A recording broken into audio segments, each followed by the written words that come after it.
motores.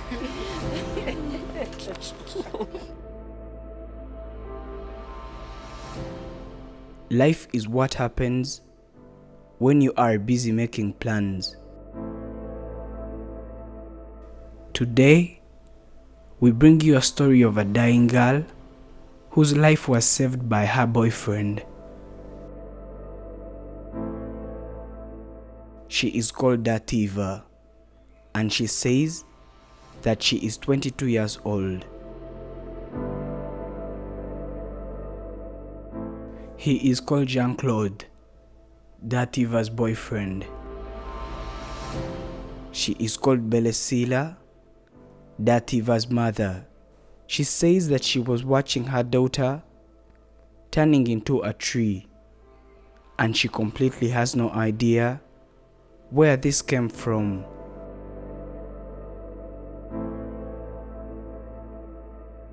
Belesila says that it all started back in 2014 when her daughter got infected, but by then the situation wasn't as bad as it is right now. Dativa says that it was about 7 years ago. She was in school and she was 15 years old when she started feeling this pain in her knees. She was normal, just like any other child, and she thought that this kind of pain was going to go away and wasn't going to take long at all.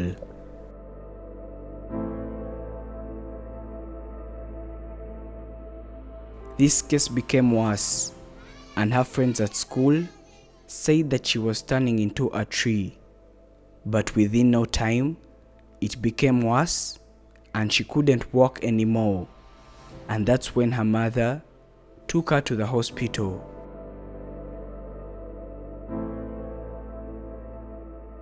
Upon reaching the hospital, the doctors examined her daughter, but they found nothing wrong with her body, and the test results were all showing that she was completely fine, which confused her mother, but they advised her to go to a much better hospital because there is where they might find out what was wrong with Dativa.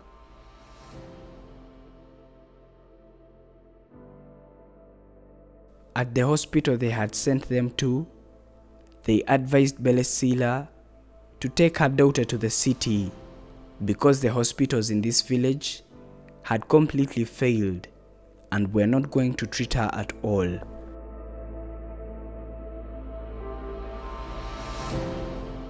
Belesila asked for help, and she requested for an ambulance to take her to the city because she did not have money for transportation, and there was no way that she was going to ever manage to carry her daughter to the city because she was all alone and she could not manage this kind of journey.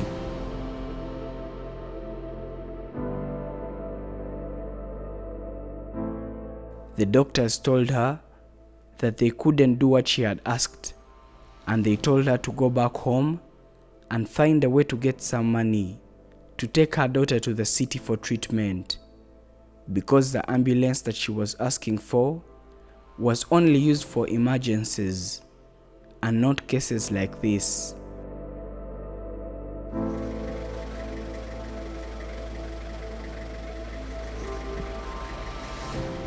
For a couple of weeks, Dativa's situation got worse, and her body started getting hard and cracking just like a tree, which scared Belesila and rushed Dativa to the same hospital, and she asked for the ambulance because this time it was worse.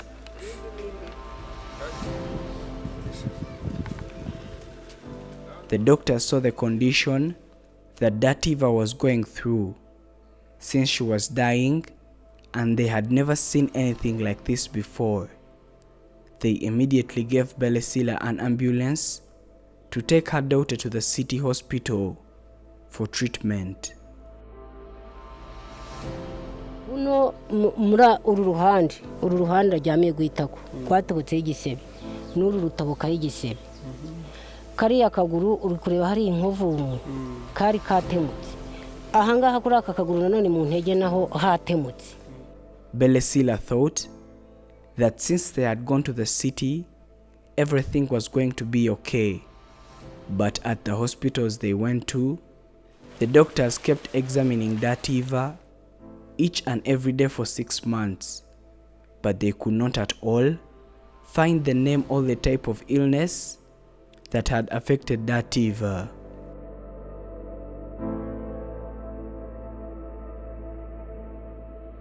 They were transferred to another hospital, and upon reaching there, nothing was found, and they also transferred them to another.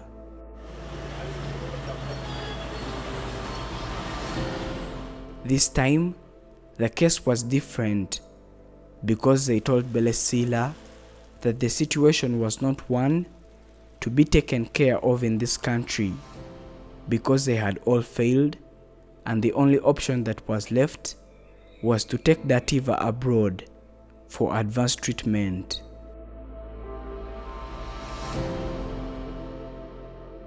At this moment, Belesila was totally confused, and she did not know what to do because she had sold all that she had and spent the money to pay the hospital bills, which also never helped her daughter at all. And now going abroad sounded impossible, and she took her daughter Dativa back home to die from there because she had noticed that they were going to keep running in different hospitals at no point.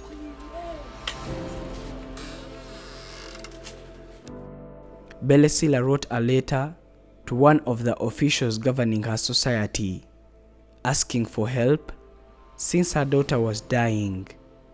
But he told her to go back home and they would call her when they think about it. But nothing was done. Dativa's body kept cracking and brings about wounds on it. She cannot walk or even move her body, and it is like she is in coma or even half dead.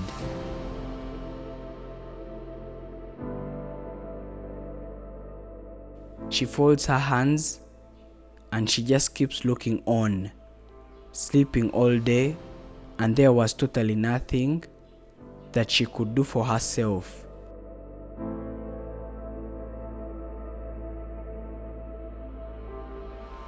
When she was going through all this, she had a boyfriend called Jean-Claude that was always by her side for all the 7 years that she spent lying down and suffering. And in the first place, Jean-Claude was the person that called Afrimax in order to tell his girlfriend's story to the world because he believed that it was going to save her life. They have been in love for 11 years now, and both of them say that they have been together since childhood.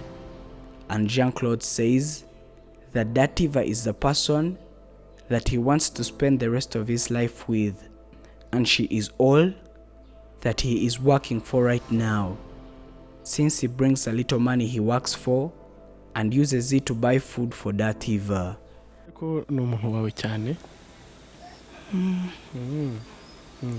Kro, Dativa mumaze igihe kintu muziranye? Guhera mu wa mbere segonderi, ubwo no kuva 2012. Kuva 2012 twariganye guhera mu wa mbere segonderi, haza kuzamo izo nzitizi z'uko we tugeze mu wa gatatu segonderi 2014. Yaje guhura n'iki kibazo yasobanuyeho cyane cy'uburwayi. And this is when they were visited by Afrimax and their story was told to the world. People donated money to this family and it was given to them, which made them so happy and speechless at the same time.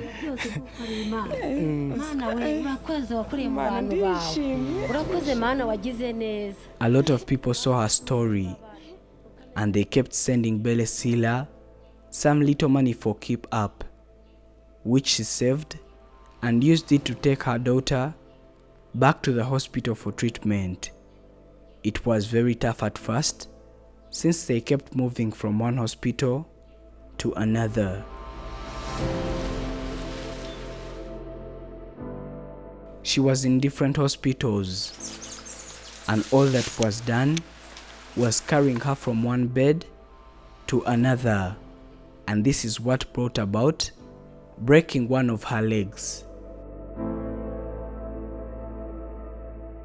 One day, a person that was suffering from the same disease called Belecila and told her the hospital that she should take Dativa too, because they were the only people that could treat such kind of a disease, which they went to and turned out to be very helpful. She was told that her condition required an operation, but they could not carry it out because she lacked blood in her body, and they told her to go back home and try to eat healthy food, and then she would come back for surgery when she was a lot healthier. They came back home and started feeding Dativa with lots of food, vegetables, milk, and a lot more, with hope that they will get money for surgery and take her back to the hospital.